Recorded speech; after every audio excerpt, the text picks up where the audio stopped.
व्यवहार और सबके क्रियाकलाप सामाजिक रूप से एक समान होने चाहिए। और अगर वो सामाजिक रूप से एक समान हो जाएंगे तो वो सभ्य समाज विकास की ओर तेजी से अग्रसर होगा। वहाँ पे संसाधनों का जो वितरण होगा वह समान रूप से होगा, यानी किसी प्रकार का भेदभाव नहीं होगा और सब एक दूसरे के साथ समावेशी रूप से आगे की ओर बढ़ेंगे। नमस्कार, मैं चंद्रशेखर स्वागत करता हूं चैनल के इस प्लेटफॉर्म पर, जहां पर हम करंट अफेयर्स की सीरीज चला रहे हैं अपने स्टेट यूपीपीसीएस के लिए और बीपीएससी के लिए। और आज इसी करंट अफेयर्स की सीरीज में हम लोग डिस्कस करेंगे यूसीसी यानी कि यूनिफॉर्म सिविल कोड अर्थात समान नागरिक संहिता। यह विषय बहुत कंट्रोवर्शियल है अपने आप में, इसको कंट्रोवर्शियल शायद संभवतः बना दिया गया है क्योंकि भारतीय समाज में या किसी भी समाज में जो भी एक विषय होता है उसके अपने कुछ राजनीतिक पक्ष भी होते हैं। और भारतीय समाज में जनसंख्या का वितरण है और जनसंख्याओं का जो विकास या उनकी ग्रोथ वृद्धि जिस प्रकार से हुई है उसमें यह विषय राजनीतिक रूप से और तेजी से उभरा है और लगभग पिछले 15 से 20 वर्षों में यह अधिक तेजी से उभरा है। यह भारतीय राजनीति का विषय होते भी अंतर्राष्ट्रीय राजनीति का विषय बनता है और अंतर्राष्ट्रीय राजनीति के पक्ष इस भारतीय राजनीति के पक्ष को उसके घरेलू राजनीतिक समीकरण में प्रभावित करते हुए आगे की ओर चलते हैं। मैं कहाँ संकेत कर रहा हूँ आप इस बात को समझ गए होंगे। तो आज इसी यूसीसी को हम लोग डिस्कस करते हैं अपनी करंट अफेयर्स की सीरीज में। जब करंट अफेयर्स की सीरीज में इसको डिस्कस करते हैं तो मैंने यूपी का पॉलिटिकल मैप और बिहार का पॉलिटिकल मैप आप लोग को दिखा रखा है और इसको मैंने कई बार समझा रखा है।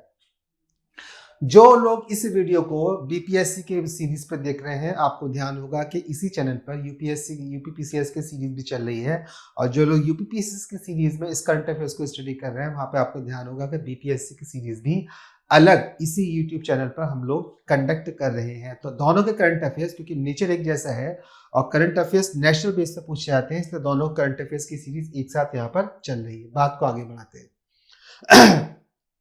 78वां स्वतंत्रता दिवस आया। 78वां स्वतंत्रता दिवस आया। जब 78वां स्वतंत्रता दिवस हम लोग मना रहे थे तो उसी पर प्रधानमंत्री ने अपने वक्तव्य दिया। प्रधानमंत्री ने उस वक्तव्य में कहा कि सर्वोच्च न्यायालय ने समान नागरिक संहिता के मुद्दे पर कई बार अपना विचार किया है और जब वह विचार किया है तो उन्होंने कहा कि हमारे देश को धर्म के आधार पर विभाजित करने वाले तथा भेदभाव को बढ़ावा देने वाले कानून का आधुनिक समाज में कोई स्थान नहीं है। अब इस लाइन को विशेष रूप से पढ़िए। क्या कहा जा रहा है? कहा यह जा रहा है कि हमारे देश को धर्म के आधार पर विभाजित, यानी कि यूसीसी का एक पक्ष यह है जो धर्म के आधार पर विभाजन का समीकरण साथ में लेके चलता है। तो धर्म के आधार पर विभाजित एक पक्ष करने वाले तथा भेदभाव को बढ़ावा देने वाले। भेदभाव अर्थात जब एक नागरिक के साथ दो नागरिक के साथ एक सामाजिक संरचना में अलग अलग प्रकार से व्यवहार होता है, जहां पर उनका वह पक्ष उनके सांस्कृतिक पक्ष या धार्मिक पक्ष से अधिक महत्वपूर्ण सामाजिक पक्ष के रूप में आता है, तो जब वहां पे भेदभाव हो जाता है तो उसी को जब अलग प्रकार से व्यवहार किया जाता है तो उसी को भेदभाव कहा जाता है। कानून का आधुनिक समाज में, अब आधुनिक समाज क्या है? तो जब आधुनिक समाज की रचना करी जाती है तो आधुनिक समाज को समझा जाता है कि वह वर्तमान परिस्थितियों समावेश के अनुसार अपने आप को रूपांतरित करता है और अपने आप में संशोधन करता है।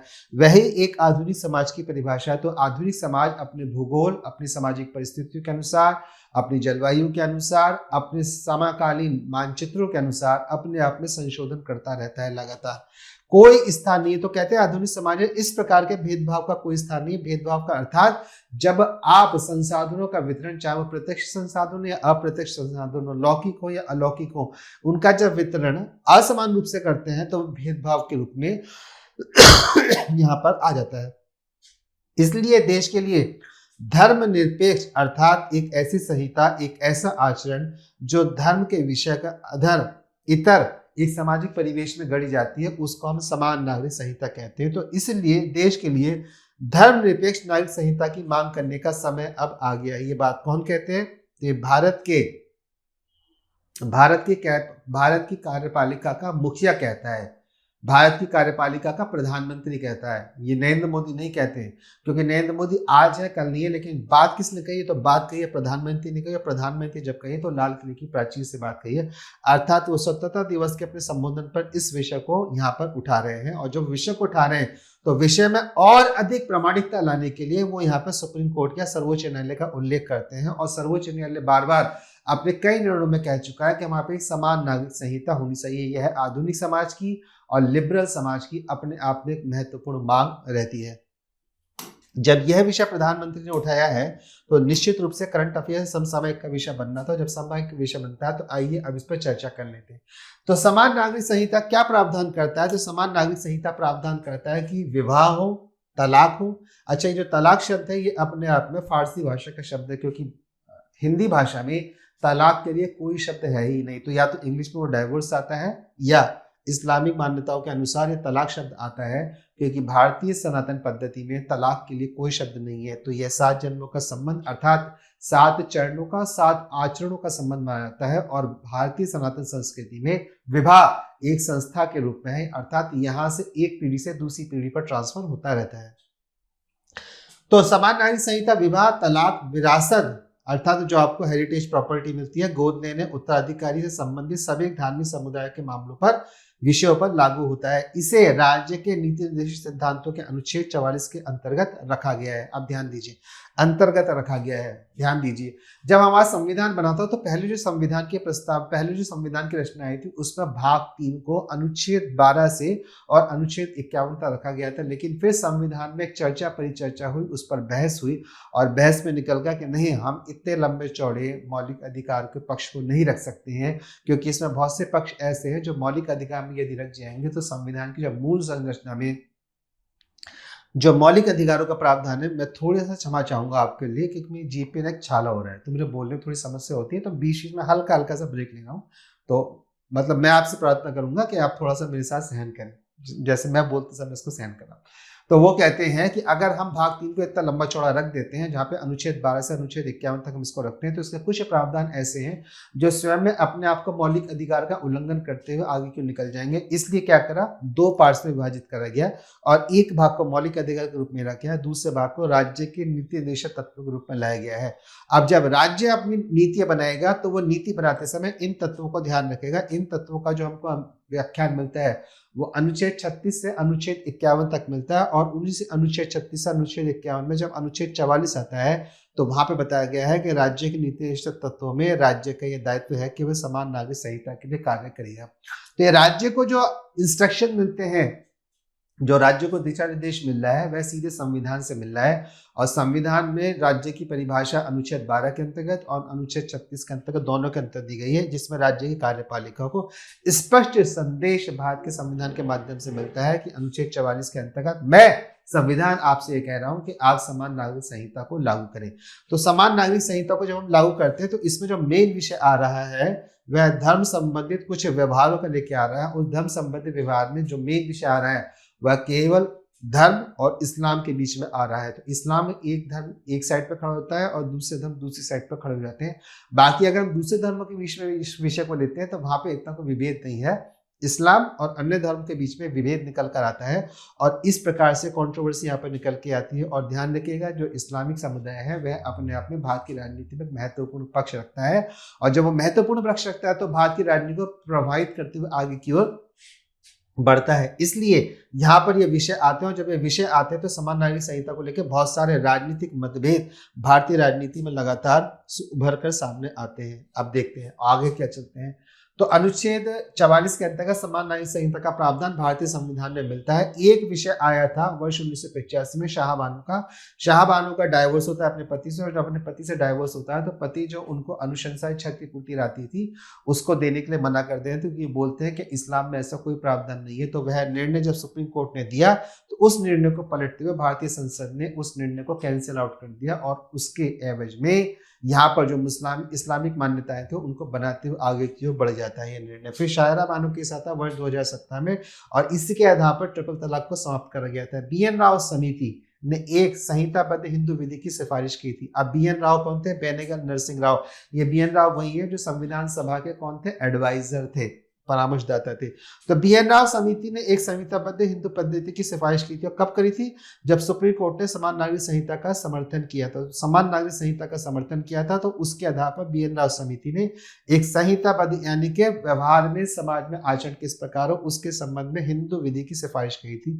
जब हिंदू विधि की सिफारिश कही थी तो उसमें उन्होंने इस्लामिक विधि या इस्लामिक मान्यताओं वाले इस्लाम के लोगों को, या हम सीधी रूप से कहें तो मुसलमानों को, उससे बाहर रख दिया था, और ये कंट्रोवर्सी संभवतः वहीं से चली आ रही है। तो भारतीय राजनीति में विषय उसी दिन से बन गया है। ये भी उसी दिन से बन गया था। तो BN राव समिति को देख लेते हैं। गठन कब हुआ? वर्ष 1941 में। ये वर्ष गलत आ गया है। गठन कब हुआ है? तो वर्ष 1951 में इसका गठन हुआ है। ओके। गठन हिंदू संहिता कानून बनाने के लिए इस समिति का अनुशंसा पर वर्ष 1956 में हिंदू अधिकार अधिनियम बनाया गया था। यह अधिनियम एक सेकेंड, इसका गठन हुआ है वर्ष 1954 में। हाँ, इसका गठन हुआ है वर्ष 1954 में, और वर्ष 1954 के आधार पर, हाँ, तो गठन हिंदू संहिता बनाने के लिए इस समिति के अनुशंसा पर वर्ष 1956 में हिंदू उत्तराधिकार अधिनियम बनाया गया। तो हिंदू उत्तराधिकार अधिनियम आता है वर्ष 1956 में। यह अधिनियम, अब देखिए हिंदू की परिभाषा के अंतर्गत कौन कौन इसमें सम्मिलित किया जाता है। तो हिंदू हो गया, बौद्ध हो गया, जैन हो गए और सिख हो गए। ये चारों के चारों समुदाय हिंदू की परिभाषा में आते हैं। अर्थात जब हिंदू उत्तराधिकार अधिनियम का क्रियान्वयन होगा तो वह क्रियान्वयन इन चारों समुदाय पर हो जाएगा। यानी कि इसमें पारसियों को छोड़ दिया गया है और इसमें इस्लामिक मान्यताओं वाले लोगों को छोड़ दिया गया। उत्तराधिकार से जुड़े विषयों को सुलझाने के लिए बनाया गया था। यद्यपि इस अधिनियम में मुस्लिम, तो पहले मुस्लिम छोड़े गए हैं, ईसाई छोड़े गए और पारसियों के लिए अलग कानून रखे गए हैं। और जब अलग कानून रखे गए हैं तो वो अलग कानून इनके लिए कौन कौन से रखे गए? तो समिति का गठन होता है वर्ष 1954 में, और समिति की अनुशंसा के आधार पर 1956 में हिंदू उत्तराधिकार बिल आता है। उस बिल में हिंदू, जैन, बुद्ध और सिखों को रखा जाता है, और 3 समुदाय इससे बाहर, इसकी परिधि से बाहर रखे जाते हैं, जिसमें मुस्लिम हो जाते हैं, ईसाई हो जाते हैं और पारसी हो जाते हैं। बेनेगल नरसिंह राव, हमको पता था बेनेगल नरसिंह राव कौन थे? तो संविधान सभा के एडवाइजर थे। ऐतिहासिक पक्ष क्या है? तो गोवा पुर्तगाली नागरिक संहिता 1867 के रूप में थी, लेकिन स्वतंत्रता से पहले समान नागरिक संहिता का पालन करने वाला यह पहला राज्य था। यानी कि भारत में जिस राज्य के पास प्रारंभ से ही यूनिफॉर्म सिविल कोड रहा, UCC रही, वो गोवा थी। और ऐसा राज्य जो स्वतंत्रता के बाद पहली बार यूनिफॉर्म सिविल कोड को इंप्लीमेंट करता है, वह राज्य बनता है उत्तर भारत का राज्य, जिसका नाम है उत्तराखंड। उत्तराखंड हम जानते हैं कि वर्ष 2000 में यूपी से ही, उत्तर प्रदेश से अलग होता है। उत्तराखंड स्वतंत्रता के बाद समान नागरिक संहिता को अपनाने वाला देश का पहला राज्य अब बन जाता है, और इसके आधार पर अब ऐसे बहुत से राज्य हैं जो अपने आप में समान नागरिकता संहिता राज्यों के स्तर पर लागू कर रहे हैं। जब उत्तराखंड का ये बिल आता था तो इसका भी बहुत बड़ी मात्रा में विरोध हुआ था, बड़े स्तर पर विरोध हुआ था। जब विरोध हुआ था तो उत्तराखंड सरकार ने इससे पहले एक समिति बनाई थी, और समान नागरिकता संहिता समवर्ती सूची के अंतर्गत है। अब इस समवर्ती सूची को देख लें तो हमको पता है कि संविधान में हमको 3 प्रकार की सूचियां मिलती हैं। एक मिलती है हमारे पास केंद्रीय सूची अनुसूची 7 के अंतर्गत, एक मिलती है हमको राज्य सूची अनुसूची 7 के अंतर्गत, और एक मिलती है हमको समवर्ती सूची। अर्थात समवर्ती सूची ऐसी सूची जिस पर राज्य और केंद्र दोनों अपनी विधि निर्माण कर सकते हैं। तो सपोज करिए कि सब्जेक्ट ए है, उस सब्जेक्ट पर राज्य ने या उत्तराखंड ने अपना कोई विषय विधि बनाई है, उस विषय पर कोई विधि बनाई है, लेकिन अब केंद्र भी उसी विषय पर एक विधि बना रहा है, तो फिर राज्य की विधि का केंद्र की विधि में समायोजन हो जाएगा। जब तक केंद्र कोई विधि नहीं बना रहा है तब तक राज्य की विधि उसमें मान्यता स्वरूप में यहाँ पे अपने अस्तित्व को बनाकर रखेगी। तो समान नागरिक संहिता समवर्ती सूची के अंतर्गत है, और समवर्ती सूची का प्रावधान हमको संविधान के अनुसूची 7 में मिलता है। किस में मिलता है? अनुसूची 7 के अंतर्गत हमको सूचियों का प्रावधान मिलता है, जिसमें हमारे पास 3 सूची, केंद्रीय सूची, राज्य सूची और समवर्ती सूची का प्रावधान संविधान के अंतर्गत मिलता है। उत्तराखंड के लिए समान नागरिक संहिता का मसौदा तैयार करने के लिए सुप्रीम कोर्ट के पूर्व न्यायाधीश न्यायमूर्ति रंजना प्रकाश देसाई, और ये हैं श्रीमती रंजना प्रकाश देसाई के नेतृत्व में 5 सदस्य समिति का गठन करा गया। तो इनको मिलाकर सदस्यों की संख्या हो गई कुल 5। तो यूसीसी को लेकर इंप्लीमेंट करने वाला पहला राज्य, स्वतंत्रता के बाद यूसीसी को इंप्लीमेंट करने वाला पहला राज्य उत्तराखंड बनता है। किस राज्य में स्वतंत्रता या उससे पहले से ही यूसीसी इंप्लीमेंटेड थी? तो वो थी हमारे पास गोवा, क्योंकि गोवा पुर्तगाली शासन में था, तो पुर्तगाली वहां पर यूसीसी इंप्लीमेंट करके चले गए थे। उत्तराखंड जब पहला राज्य बनता है तो उसने एक 5 सदस्य समिति बनाई थी। उस समिति का जो गठन हुआ था, उसकी जो अध्यक्षता कर रही थी वह भारत की पूर्ववर्ती न्यायाधीश न्यायमूर्ति रंजना प्रकाश देसाई कर रही हैं, और इसी 5 सदस्य समिति ने अपनी जो अनुशंसा दी है वो उत्तराखंड को दी है, और उसके आधार पर, इस समिति के आधार पर उत्तराखंड में यूसीसी को इंप्लीमेंट करा गया। भारत में धर्म आधारित व्यक्तिगत कानून, हमने कहा 1956 में हिंदू विवाहित कानून के अधिनियम आए थे, तो उससे पहले हिंदू विवाह अधिनियम 1955 आ गया था हमारे पास। हिंदू विवाह अधिनियम 1955 आ गया था। हिंदू अधिकार अधिनियम फिर हमारे पास 1956 आ जाता है। हिंदू दत्तक ग्रहण और भरण पोषण अधिनियम 1956 भी इसी के साथ बनाया गया था। नोट, हिंदू शब्द में हिंदू, बौद्ध, सिख और जैन, यहाँ पे सिख रह गए हैं, यहाँ पे सिख रह गए हैं लिखने से, तो हिंदू शब्द में, अच्छा सिख यहाँ पे लिखा हुआ है, एक जस्ट a minute। तो हिंदू शब्द में हिंदुओं के साथ सिख, बौद्ध, जैन भी सम्मिलित किए जाते हैं, जैसा कि हम लोग इसकी स्टडी ऑलरेडी कर चुके थे। अब देखिए दूसरा नंबर क्या है, मुस्लिम व्यक्तिगत कानून। व्यक्तिगत कानून शरीयत अधिनियम 1937 के आधार पर भारत में स्वतंत्रता से पहले चल रहा था, जो अंग्रेज बना के चले गए थे और आज भी इसका अस्तित्व बनता है। तो मुस्लिम जो अपना कानून विधि चाहते हैं, जो विधि सम्मत अपना व्यवहार चाहते हैं, वो शरीयत के आधार पर चाहते हैं। और भारतीय संविधान में जब हम कहते हैं कि सेकुलर संविधान है, धर्मनिरपेक्ष संविधान है, तो उसमें शरीयत का कोई स्थान नहीं है। बस यही एक कंट्रोवर्सी आ रही है। जो इस्लामिक मान्यता के लोग हैं वो अपनी शरीयत छोड़ने के लिए तैयार नहीं है। भारतीय संविधान शरीयत की आज्ञा देता नहीं है। इसलिए यूसीसी को लेकर जो सबसे बड़ी कंट्रोवर्सी आती है वो दो ही धड़ों के बीच में आती है। दो ग्रुप बने हुए हैं, उसमें एक साइड पे मुस्लिम खड़े हैं और दूसरे साइड पे गैर मुस्लिम खड़े हुए हैं, जिसमें हिंदू, सिख, जैन, बौद्ध, ईसाई और पारसी वह रहते हैं। ईसाइयों को भी कोई मेजर इशू नहीं है, वो भी एक दो विषय के साथ ये सारे के सारे विषय एडजस्ट हो जाते हैं। लेकिन फिर हिंदू समाज में भी एक विषय आता है आदिवासी समुदाय का। आदिवासी समुदाय में भी यूसीसी को लेकर कुछ रिजर्वेशन है, तो उनके रिजर्वेशन को भी हमको यहाँ पे एडजस्ट करना होगा। पारसी व्यक्तिगत कानून, पारसी विवाह और तलाक अधिनियम वर्ष 1936 आ जाता है, और ईसाई व्यक्तिगत कानून आता है 1872। ये अंग्रेजों के समय में ही तीनों के तीनों अधिनियम पारित हुए थे और आज भी इनका अस्तित्व भारत में और भारतीय विधि व्यवस्था में बना हुआ है। तो हमारे पास 4 अधिनियम आते हैं। एक हिंदू उत्तराधिकार अधिकरण अधिनियम आता है जो वर्ष 1956 का है, शरीयत वाला आता है 1937 में, पारसी विवाह अधिनियम आ जाता है 1936 में, और ईसाई विवाह अधिनियम आता है 1872 में। जो सबसे पुराना चल रहा है वह ईसाई विवाह अधिनियम 1872 चलता है। 36 में पारसी वाला आता है, 37 में मुस्लिम वाला आता है, 56 में हिंदू उत्तराधिकार अधिनियम आता है। इससे पहले हमारे पास हिंदू विवाह अधिनियम चल रहा था 1955, और इसी के साथ ही हमारे पास ये 4 जो अलग अलग कानून हैं, ये अलग अलग विधि हैं, वो अलग अलग धार्मिक आधार पर चल रहे हैं।